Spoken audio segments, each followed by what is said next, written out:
ओम सर्वधर्मस्थापकस्त्वं सर्वधर्मस्वरूपकः आचार्याणां महाचार्यो रामकृष्णाय ते नमः.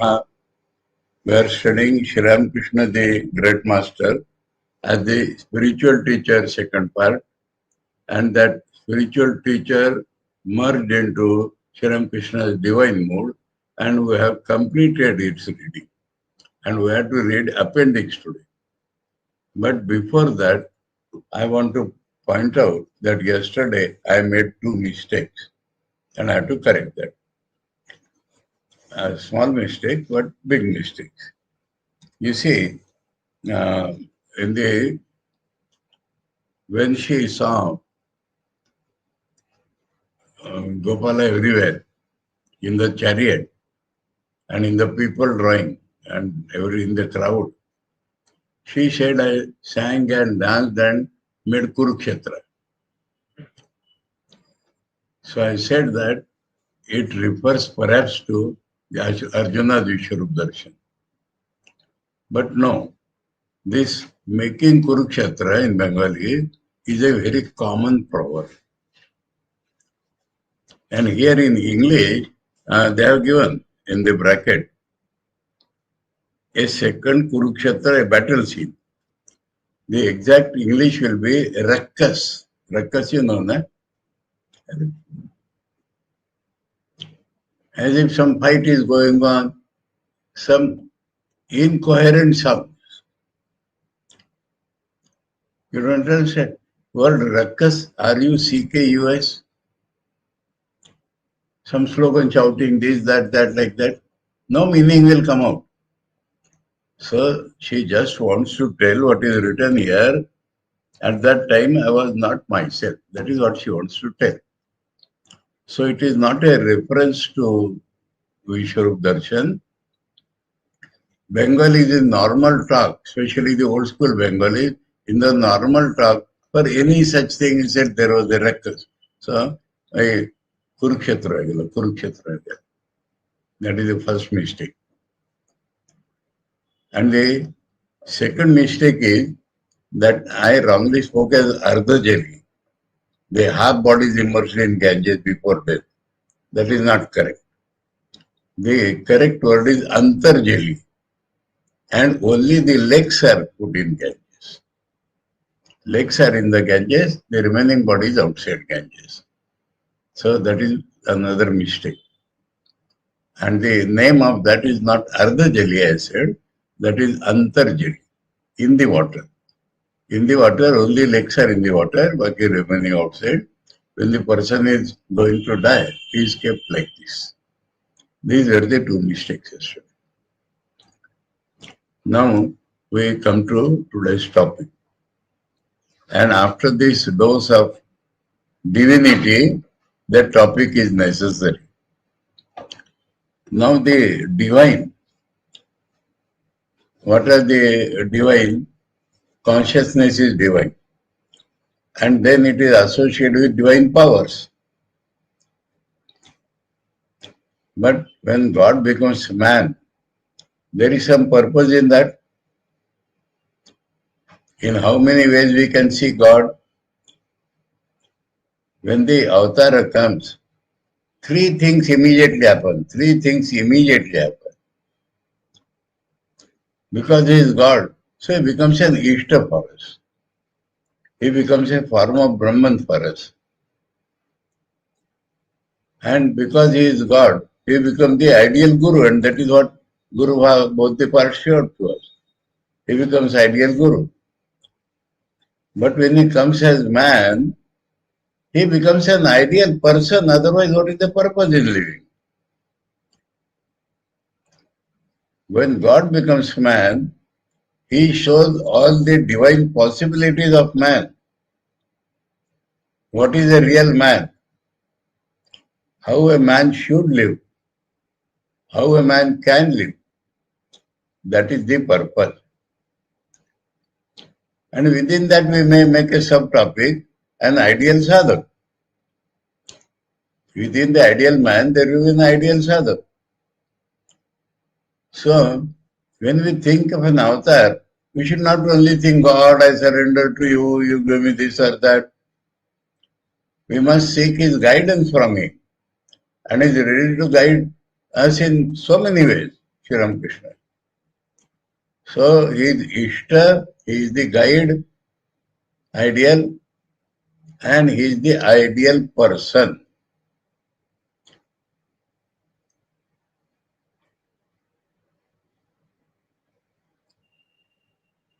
So, Saradananda Swamiji is proposing that let us forget he is God. Let us forget that he has infinite power. Let us study him as man. And then we will understand what a man should be. So that is an important chapter because Gurva has been shown, Divya Bhava has been shown. So we should not simply flow in his Divya Bhava. We must study him as a man. So that is why he has taken this. And we have seen that it is article read by the author in a meeting convened at the Belur monastery on the occasion of the 72nd birth anniversary of Sri Ramakrishna.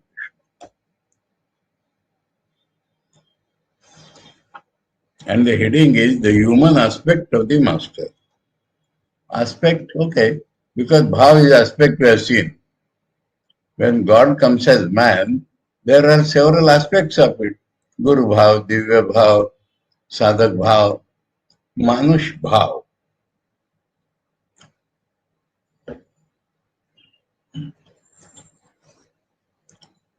Now, that does not mean that he is not God or he does not have powers. This we shall see if you see the ancient avatars. In Ramachandra, it is very much prominent. And that is why it's called Maryada Purushottam. In Krishna, this is very, very less, practically not. And so Bhagavatam says, listen to what Krishna says, don't copy him in behavior. Straight away they have said. Na Deva Charitam Charet. Now Thakur is a combination of both. So he is the ideal teacher like Krishna and he is the ideal man like Ram. So we want to study him like a man.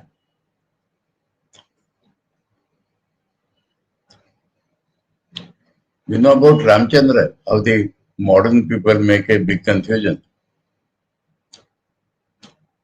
After he killed Ravana,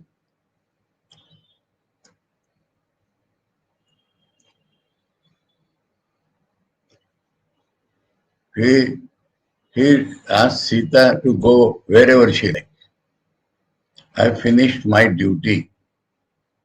You go wherever you like. She was upset.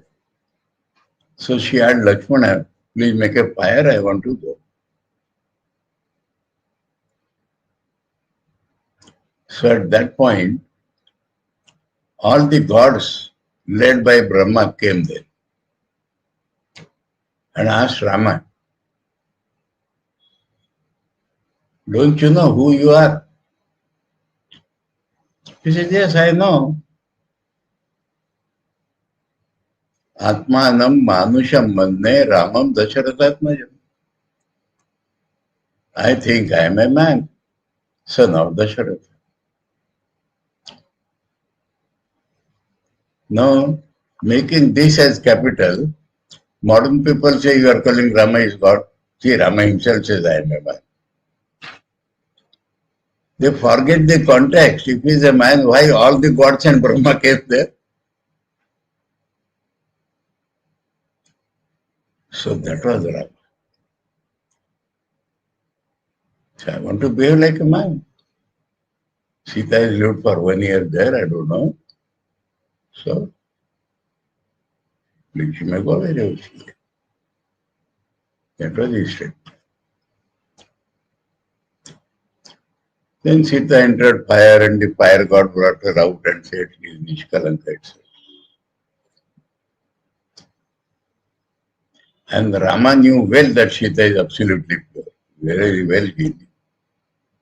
But in front of public, when they asked, who are you? That means, who is Sita, who are you, what are your religion? He said, I am a man. I am the son of Dasharatha. So, he does not invoke his godhood nowadays. That is what I am saying. His actions are not like a man. 14,000 asuras he killed single-handedly. Can a man do? When Shurpanakha was attacked, she went to her brothers, Khara and Dusha. And they had 14,000 followers. And they came to attack. Rama told Lakshmana, let Sita enter the cave and you protect her. I will manage these people. And single-handedly he killed 14,000 Rakshasas. So his actions will tell us that he is not a man. But can be.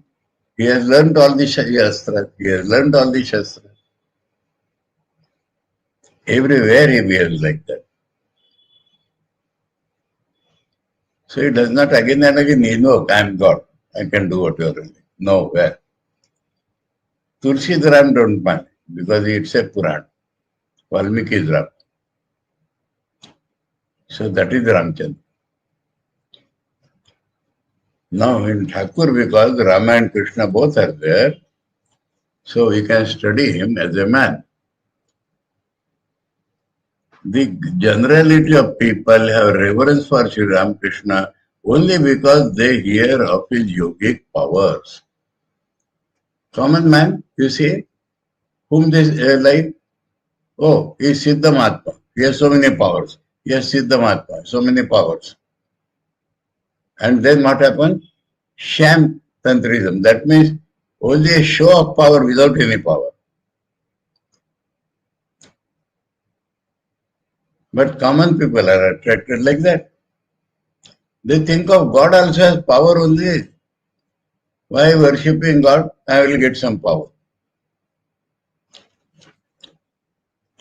So many people speak many things about the divine nature of Bhagavan Sri Ramakrishna. 72nd birthday, remember. That means by that time Sri Ramakrishna has become famous as God. During Sri Ramakrishna's lifetime it was different. And at that time Sadhana Swami has shown that he was God. But now, 72nd birthday, so by that time it has become commonly known that Sri Ramakrishna had all the powers. So at that point of time, that means not much different from today's time. That is the main topic.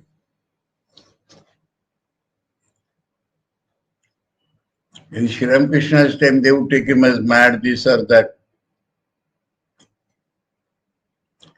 At the root of many people's faith, submission and at the root of many people's faith, submission and reverence is found on inquiry, their admiration for his superhuman powers of yoga.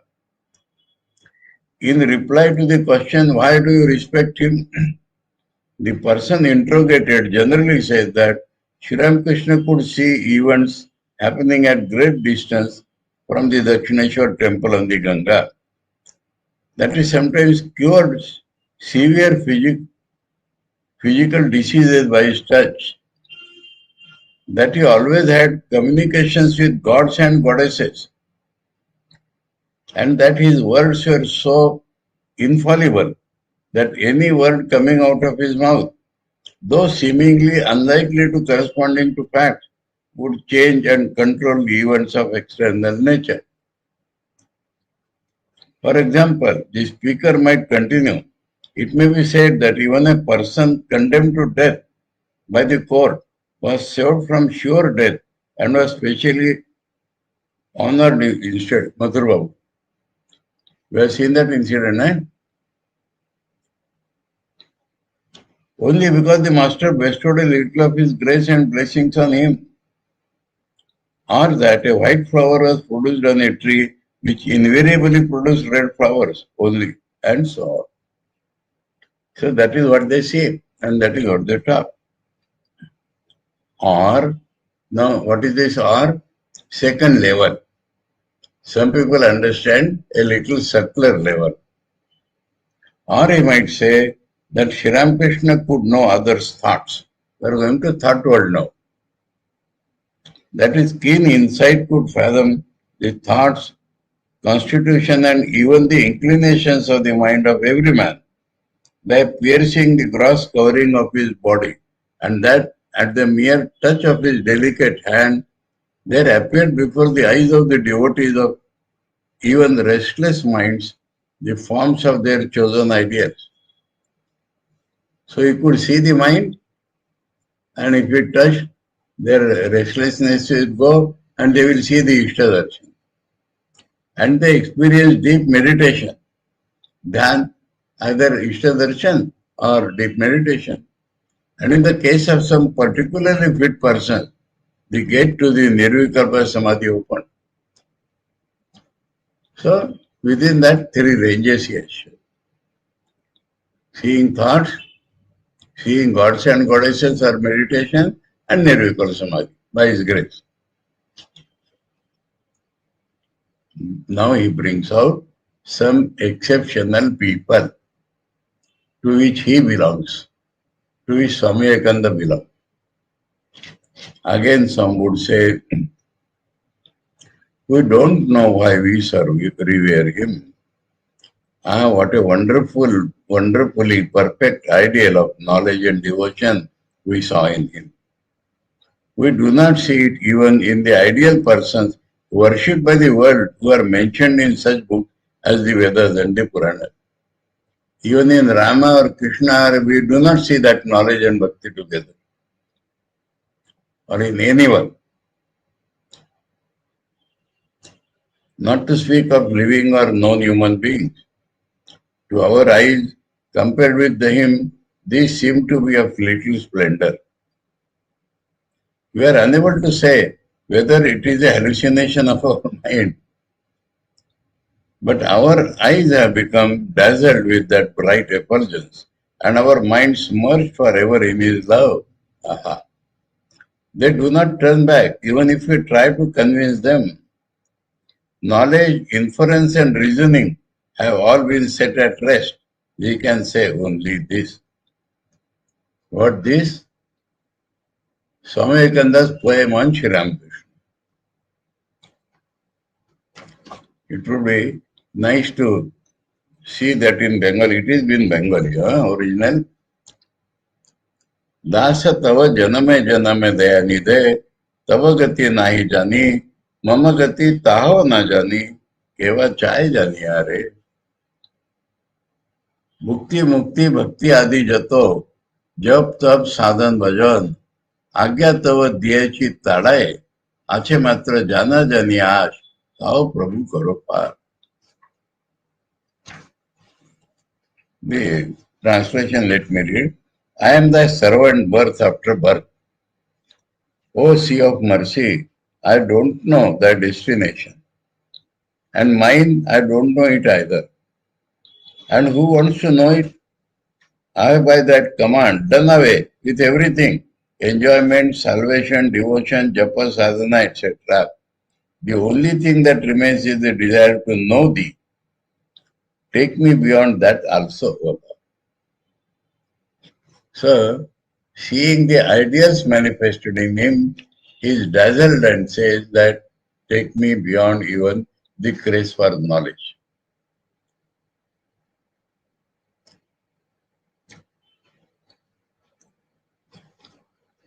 That means they, in their youth, they conceived of certain ideas and they had imagined the 100% of that idea.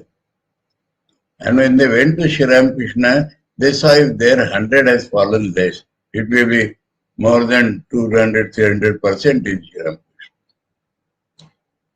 It is therefore clear that if we lay out the cases of the last few mentioned persons, all other people have devotion to, faith in, and reliance on him on account of his gross external powers or subtle mental powers only.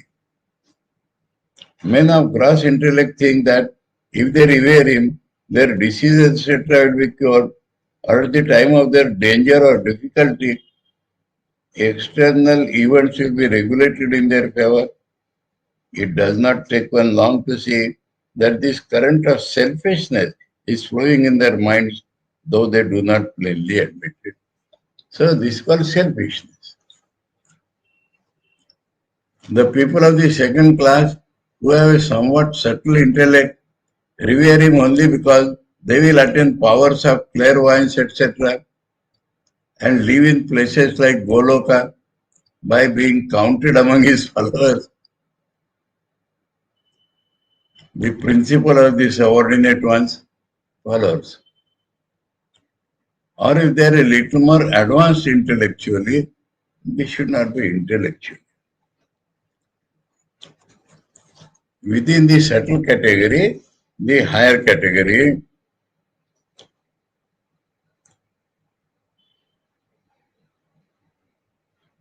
किंचित समुन्नत दृष्टि आहा. अरे कुठे आहे intellect रे?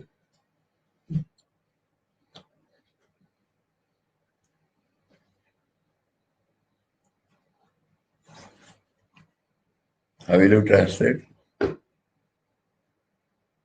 Higher sight or higher vision. The capacity little more advanced, should we say spiritually? Or if they have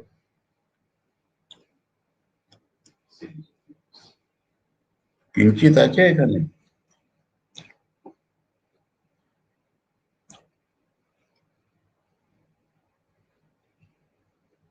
हाँ किंचित আছে. If they have a little higher understanding, a little higher plane of vision, a little higher plane of vision. Intellectually advanced does not give anything. They have a little more higher consciousness or vision.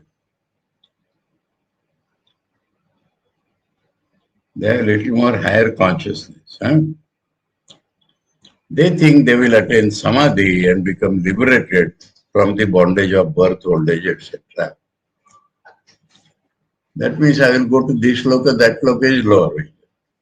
And higher vision is through samadhi I will attain knowledge. It is easily understood that their own self-interest is at the root of this faith also. So he calls this also selfishness. He has changed the word little in translation, self-interest. Understood this point? Three types of people he has described.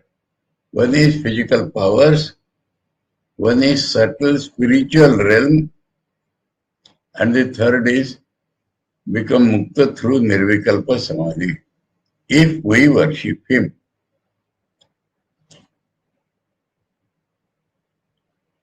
Swakiya Prayojana Siddhi, that is self-interest. जे ए विश्वासेरो मूले वर्तमान यह बुझिते विलंब है now. Now he says, beautiful. Now he will say that all this is true. We do not say it is not like that. But we don't want to consider him like that. Devotion with a, though all this is true, our aim is not to discuss this subject for selfish devotion, for selfish devotion is harmful to progress. Why you should think that he will give me miracle samadhi? You should learn from him how you should be an ideal man. Then it will happen automatically. Although we have had many such examples of Sri Ramakrishna's divine powers, they have also seen that. And although we have no doubt that devotion offered to him, even with the motive of fulfilling one's own desired object, is producive of endless good. Endless good.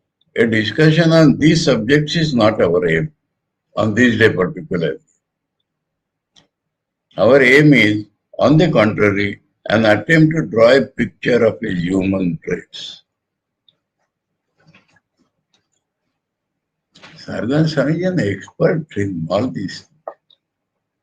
He has shown him as ideal guru, he has shown him as ideal divine personality, and now he has shown him as a man. Why? Devotion with a motive, devotion for removing any kind of want of the devotees, prevents them from ascending to the highest step of the knowledge of truth.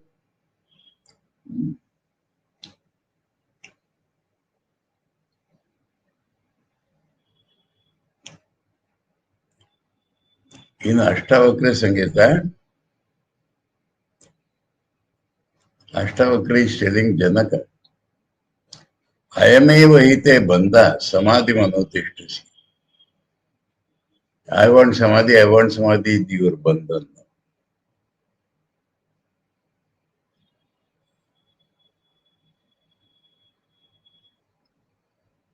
You should try to become perfect. Samadhi should be an automatic result. That is the big difference between the science of yoga and Vedanta.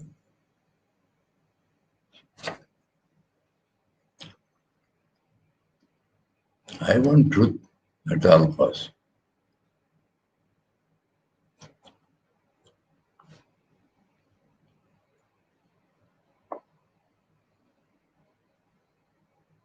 Selfishness always produces fear, which again soon makes man weak. At the root of selfishness is I am separate from the world. Then only selfishness. And this will produce fear. If this happens, if that happens.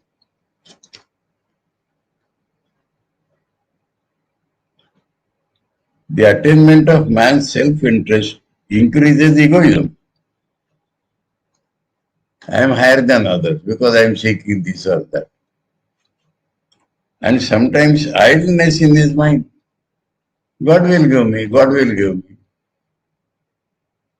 So idleness, analysis, and veils his vision. So this will blind him. Therefore he cannot see the real truth. This is why Sri Ramakrishna used to keep a special eye on the circle of his devotees so that the said defect might not creep in them. So Sri Ramakrishna himself wanted them to be perfect.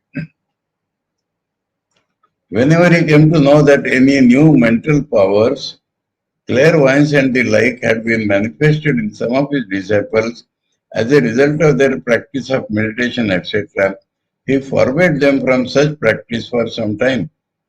When Swami Vivekananda attained this power, Sri Ramakrishna told, don't meditate for some time. Lest egoism should arise in their minds and make them lose sight of the aim of God realization. We witnessed this many times. So we know about Swami Vivekananda. But Saradananda Swamiji says we witnessed this many times.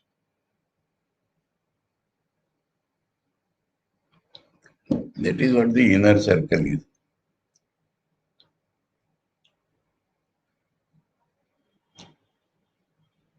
We heard him say over and over again that to possess those powers was not the aim of human life. But weak man does not proceed to do anything or revere anyone without calculating his profit and loss. What you will gain by this? What you will gain by this? What do you gain by this? Sri Ramakrishna used to say calculating mind.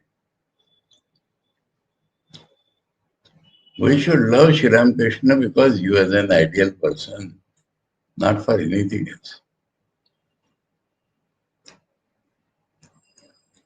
Instead of learning renunciation from the life of Sri Ramakrishna, who was a glowing picture of that quality, resorts to that great life for the fulfillment of his own enjoyment.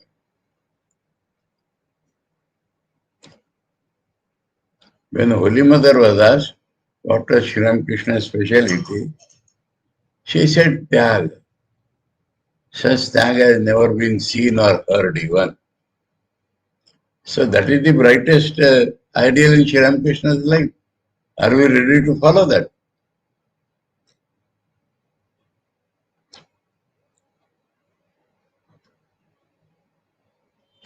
He thinks that Sri Ramakrishna's extraordinary austerities, his renunciation, his unusual love for truth, his childlike simplicity, his reliance.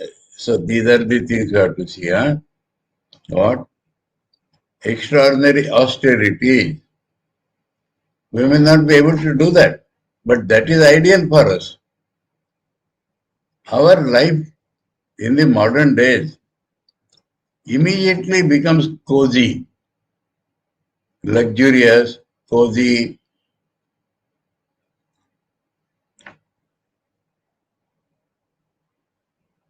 Because we are sannyasis, we should get all the honor. Because we are sannyasis, we should have AC.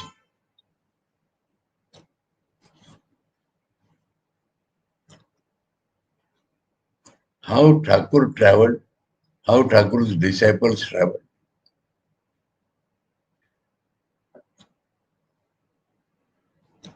We simply forget all this. So, first, extraordinary austerity. His renunciation, that is where Tyag Vairagya, dispassion.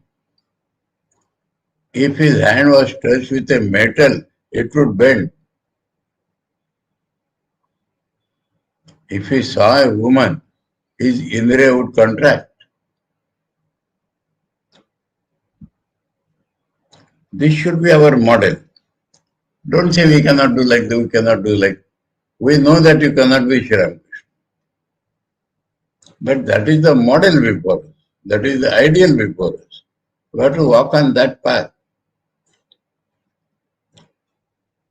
His unusual love for truth, that is the main point. Oh, he has analyzed Thakur's mind as an ideal man. His unusual love for truth. We have seen several incidents of that. His childlike simplicity. What is childlike simplicity? You understand? Why childlike? Not the foolishness of the child, not the ignorance of the child, absence of ego.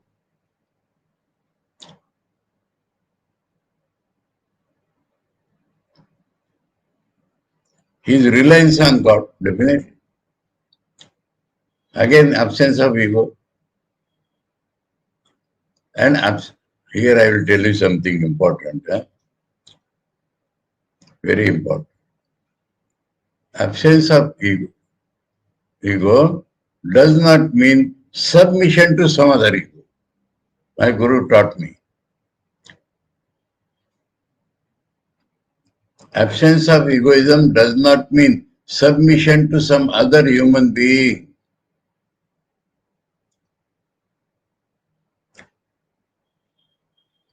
Absence of ego means dependence on God. God is the only power, God is the only doer. So I do not depend upon I depend upon God. And that we see in Thakur as a man.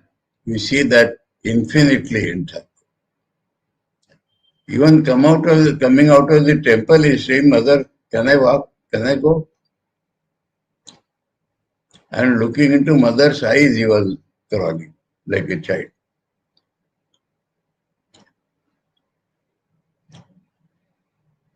Now, here the sentence is different. He thinks that Sri Ramakrishna's extraordinary austerities, his renunciation, his unusual love for truth, his childlike simplicity, his reliance on God, all these were practiced for the fulfillment of the devotee's enjoyment. You understand? He has done all this. We will get it free.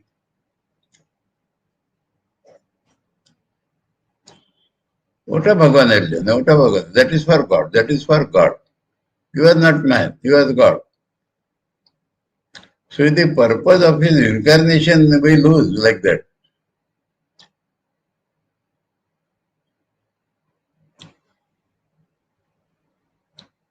Human weakness is the only reason for this attitude straight away. Therefore, a discussion of the human traits of Sri Ramakrishna will be of great benefit to us. So try to see Sri Ramakrishna as man, try to become man in that direction. And what will happen? Real devotion will make the worshipper similar to the worshipped. Through love of the ideal personality, our personality will change. Our consciousness will change, our mental, physical habits will change. That is the real sadhana. It is well known in all the religious books of all peoples that even a little of devotion, if practiced rightly, makes the devotee similar to the object of his worship. Similar. It may not be the same. He is giving examples. The oozing of blood from the hands and feet of the devotee, whose mind was absorbed in the figure of Jesus on the cross. So on the cross he is bleeding. When he meditates on that, bleeding comes from those parts in the good Christian sense. Because he is loving God. The great burning sensation in the body of Sri Chaitanya and his occasional corpse-like states due to his identification with the pain of separation from God felt by Srimati. Srimati means Radha. So Chaitanya Mahaprabhu is concentrating on Radha's personality. And Radha is feeling infinite pain of separation from Krishna. So Chaitanya, what happened? Burning sensation in the body. And sometimes corpse-like states.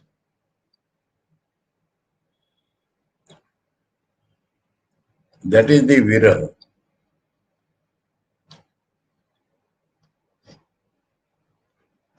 The motionless posture of the Buddhist devotee for a very long time before the motionless figure of Buddha in meditation. Buddha in Dhyan, that is the image. And they sit there, and because of their love for Buddha, they become motionless. So from these examples you understand that if we really love God as man, we will become similar to him. then automatically mukti and everything will come.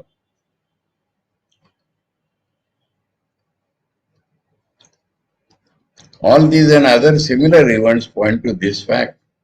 We have seen with our own eyes also that the love towards a particular man has made the lover slowly, has made the lover slowly and without his knowledge similar to the object of his love. Brahman Swami appeared like Thakur. His external gestures, his deportment, and the currents of his thoughts also have changed and become similar to those of the object of his love. He has seen before his eyes. That means in disciples of Sri Ramakrishna. If the love and devotion to Sri Ramakrishna also do not daily make our life at least a little similar to his, it should be understood that the said love and devotion are not worth the name. Very strong language here used.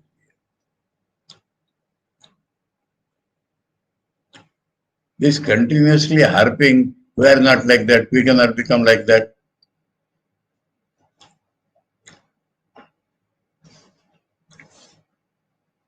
The question immediately as Prof. Dr. replied that you will not become Ramakrishna, we know, and there is no need to become like that. But you will become a person in the same mold. Jesus tells his disciples, you should always do noble works so that your Father in heaven will be glorified. So seeing the members of the Ramakrishna mission, people will judge what is Sri Ramakrishna. There may arise the question, can then every one of us become a Paramahansa Ramakrishna? Has it ever been seen in the world that one man has become completely similar to another? Although they cannot be exactly similar, they, we reply, can surely be like things cast in the same mold.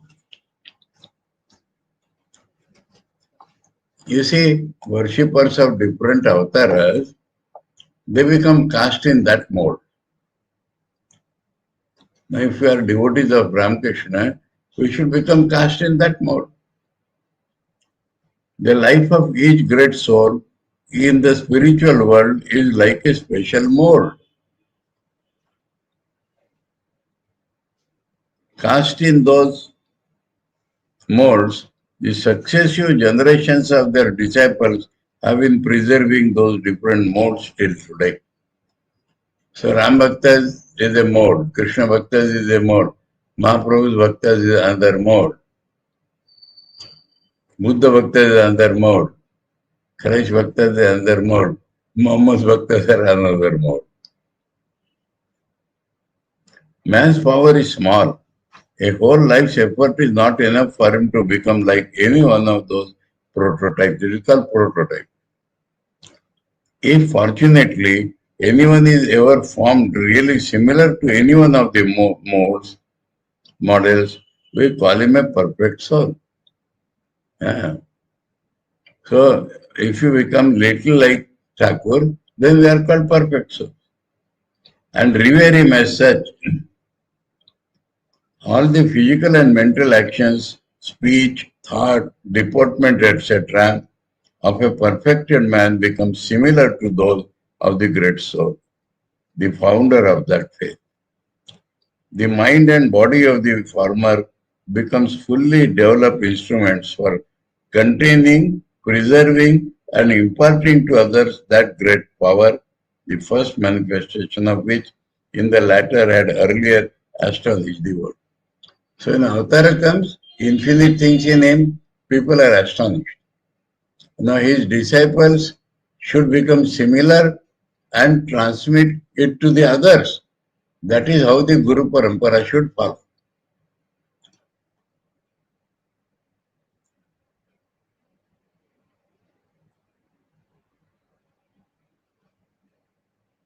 Different people have thus been preserving from time immemorial the spiritual powers transmitted by different great personalities.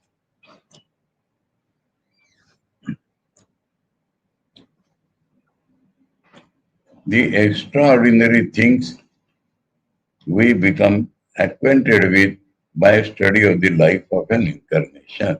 Extraordinary things. Incarnation as man wears. The great souls that lead wonderful, unprecedented lives in the realm of spirituality and thus leave no molds behind are even today worshipped by the world as incarnations of God. A new mold, then he is worshipped as God. Incarnations discover new religious doctrines, new paths. They impart the power of spirituality to others by a mere touch.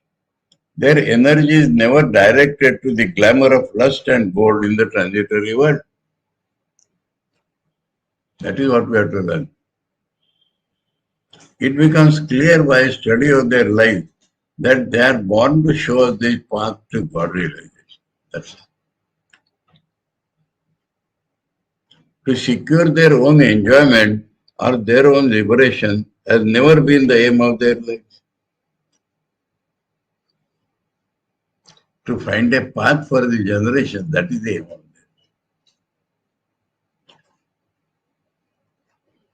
But their sympathy with the sorrows of others and their love for them have urged them on to action and led to the discovery of the path leading to the removal of the sorrows and miseries of others.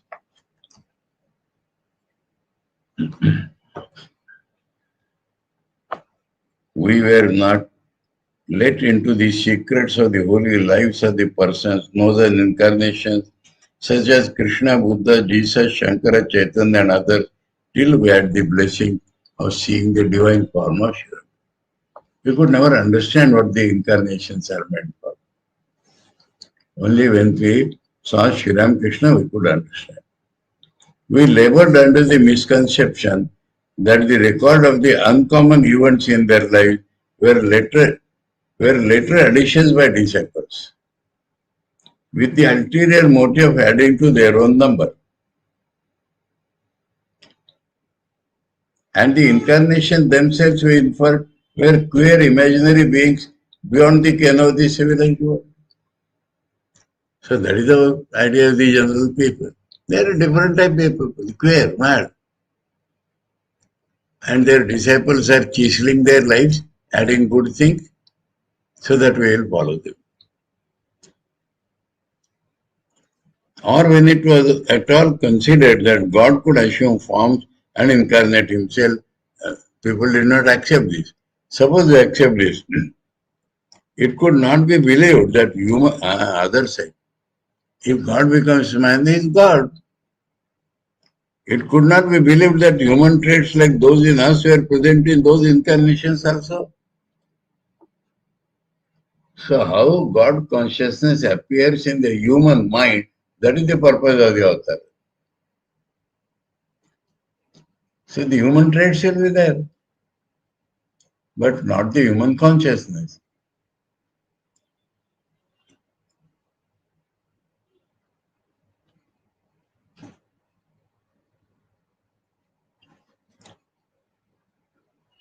It could not be easily conceived that their bodies could be subject to disease. We do not find Rama or Krishna Sardi hoiche and suffering from cold. Did they never suffer from cold? For teaching something, Krishna will say, my finger is cut and of that. So you know, Sri Ramakrishna, when he got the cancer, they think, oh, for some purpose he has done that, he will automatically become all right. So like that, we separate them from human category.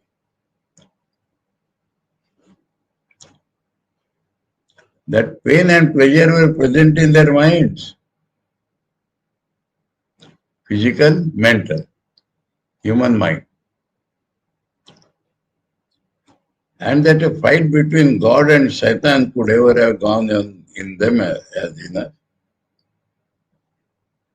So, control, self-control, struggle for self-control. They may not have selfish desires like us, but So many things are there.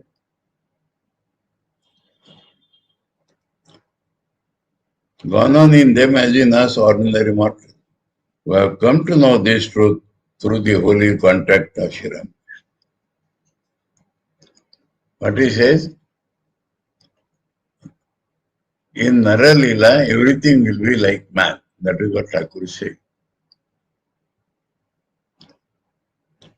So that man can learn from him. Yogi Arvinda has a beautiful saying on that. God becomes man so that man may become God.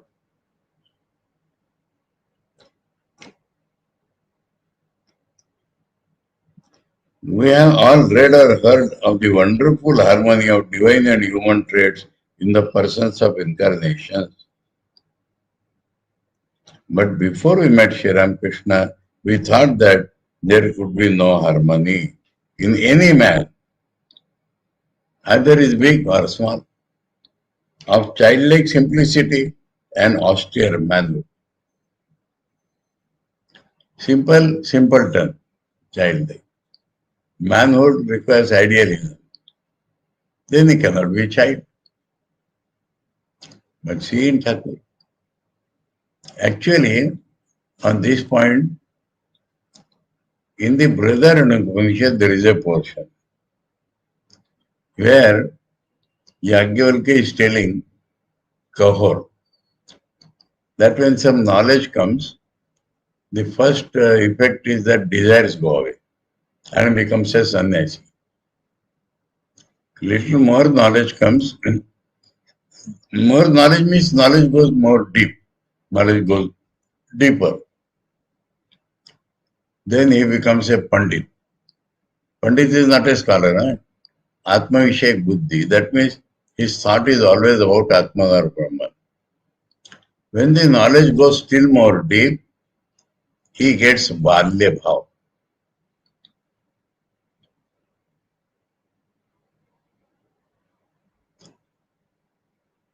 Let me proceed first and then come back. Huh?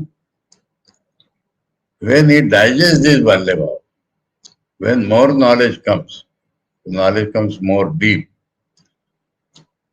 then he becomes a Mauni, Dani. And when this becomes a habit, the knowledge goes still deeper, then he becomes a Brahmin.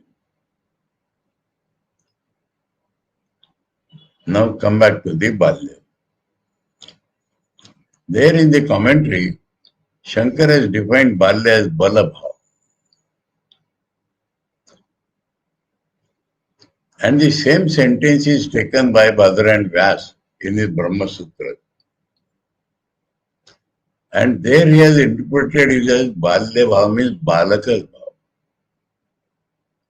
Same word, you remember. Balabhav and Balya Bhav. And there Shankar has commented, just as I told you, it does not mean ignorance of the child, it means egolessness of the child. But same word. So, how to connect this? And through Thakur again. You see, the power of ego is devil's power.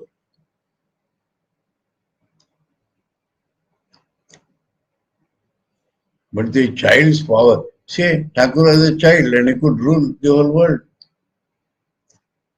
Brahman Swamiji's example child. One of his disciples, Nirvedananda, later name became, you know, Nirvedananda Swamiji's history. You should read that Shivananda Smriti Sangha. He was running a student's home. This, what is there in Belgaria now. And his students became sadhus. He was not a sadhu. Then the thought came to him that I don't want all this, I want to become a sadhu. So he came to Belur Math. Brahman Swamiji was president. And Mahapurush Maharaj, you may say, was the manager of Belur Math. And Brahman Swamiji was sitting below on the staircase, that veranda in the Swamiji's building. So a man came and said, Maharaj, I want to join. Now what he said? Who am I? I do not know anything. Mahapurush says above. You go to him. You go to him. I am nobody. I am nothing. And he is told in such a way as if he is a child. So Nirvadanji was forced to go to Mahapurush Maharaj. And there he went and told that, Maharaj, I want to join. He said, why? You are doing such good work. Many small boys you are making. That is Bengali proverb, Manush Kochi. That means developing, helping them to develop their personality. At that point, Raja Maharaj reached there. And he's telling Mahapuruji, he wants to come. You take him. You take him. Mahapuruji says, I am telling him that how many people he is making develop. Maharaj says, let him develop first. So supreme wisdom and everything we see, but in the beginning I am a child. I don't know anything. Then Mahapurush was convinced he would continue like that person. Then later on he became a sadhu.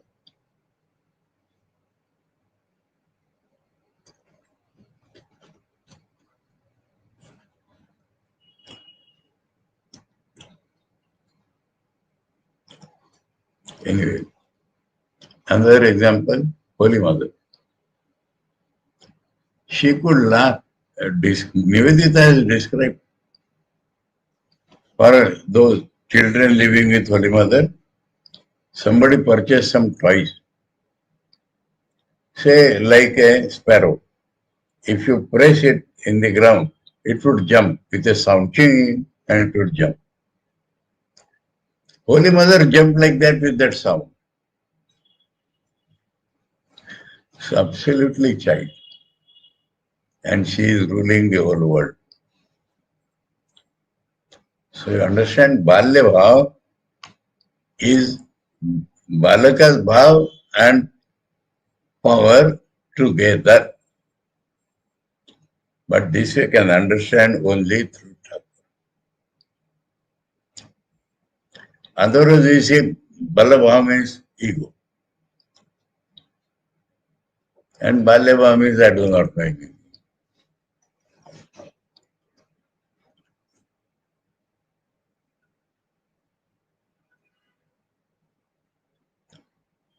But before we met Sri Ramakrishna, we thought that there could be no harmony in any man of childlike simplicity and austere manhood. Many say that it is only simplicity of a 5-year-old old boy that attracts them. What attracts you to Thakur? A childhood simple.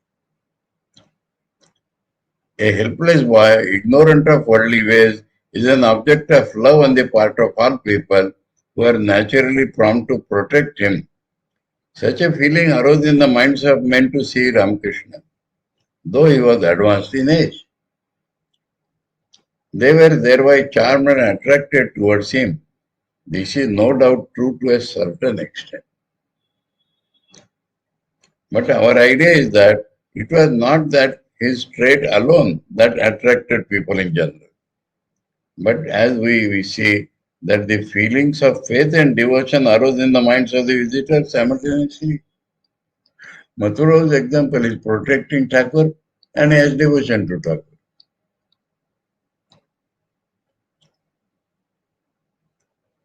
With love and delight, it seemed that the mighty power within, veiled with a covering of childlike simplicity, delicate like a flower, was the cause of that attraction. So seeing Mathur's attraction, both as to save Thakur and to be saved by Thakur. So the austere manhood is behind, appearing as a child. That is attractive. Simply a child, no. Describing the superhuman character of Sri Ramachandra, the king of Ayodhya, the famous poet of India wrote Bhavabhuti's Uttar Ramcharitra.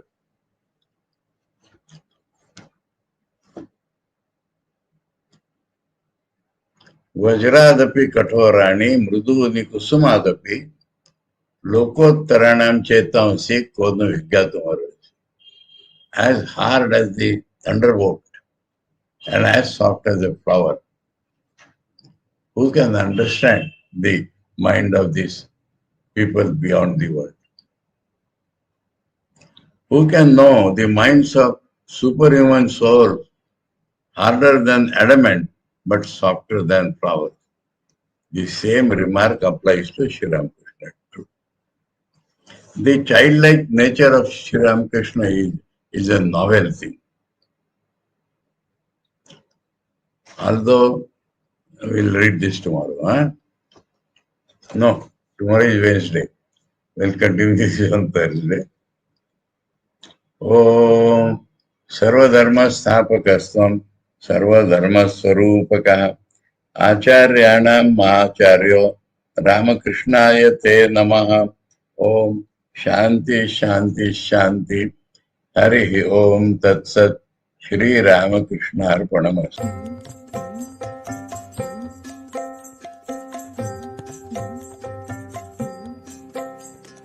Jaya